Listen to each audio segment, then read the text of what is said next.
नमस्कार, मैं हूं अनुज। आज के मुख्य समाचार में आपका स्वागत है। बलात्कार आखिर बलात्कार है, भले ही पति ने क्यों न किया हो। गुजरात हाई कोर्ट ने कहा है कि बलात्कार आखिर बलात्कार होता है, भले ही यह किसी पुरुष द्वारा अपनी पत्नी के साथ ही क्यों न किया गया हो।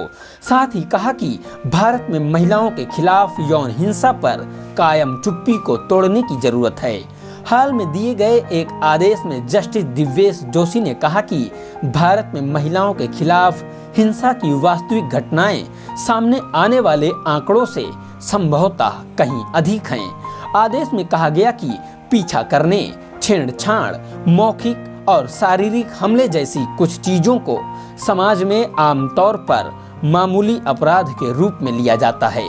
साथ ही सिनेमा जैसे लोकप्रिय माध्यमों में भी इसे इसी तरह दिखाया जाता है।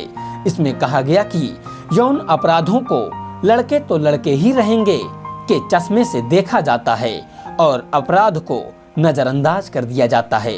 उसका पीड़ित लोगों पर एक स्थायी और हानिकारक प्रभाव पड़ता है। अदालत ने बहू के साथ क्रूरता और आपराधिक धमकी देने के आरोप में गिरफ्तार एक महिला की नियमित जमानत याचिका खारिज करते हुए ये टिप्पणियां की। आरोप है कि महिला के पति और बेटे ने बहू के साथ बलात्कार किया तथा पैसे कमाने के लालच में अश्लील साइट पर पोस्ट करने के लिए निर्वस्त्र अवस्था में उसके वीडियो बनाए। हाई कोर्ट के जस्टिस ने कहा, महिला पर हमला या बलात्कार के ज्यादातर मामलों में सामान्य प्रथा यह है कि यदि आरोपित पुरुष उसका पति है तो उसे छूट दे दी जाती है। मेरे विचार में इस चीज को बर्दाश्त नहीं किया जा सकता। एक पुरुष आखिर एक पुरुष है, एक एक्ट आखिर एक एक्ट है, बलात्कार आखिर बलात्कार है, चाहे यह महिला के पति द्वारा ही किया गया हो। कोर्ट ने कहा कि 50 अमेरिकी राज्यों, 3 ऑस्ट्रेलियाई राज्यों, New Zealand, Canada, Israel, France, Sweden, Denmark, Norway, Soviet संघ, पोलैंड और चेकोस्लोवाकिया समेत कई अन्य देशों में वैवाहिक बलात्कार अवैध है।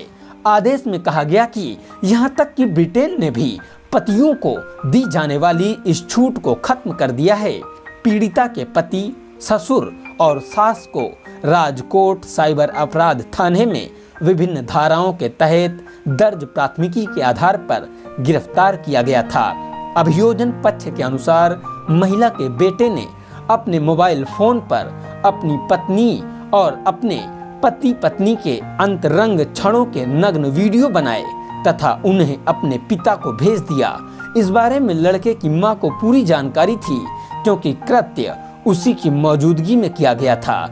जब पीड़िता अकेली थी तो उसके ससुर ने भी उसके साथ छेड़छाड़ की।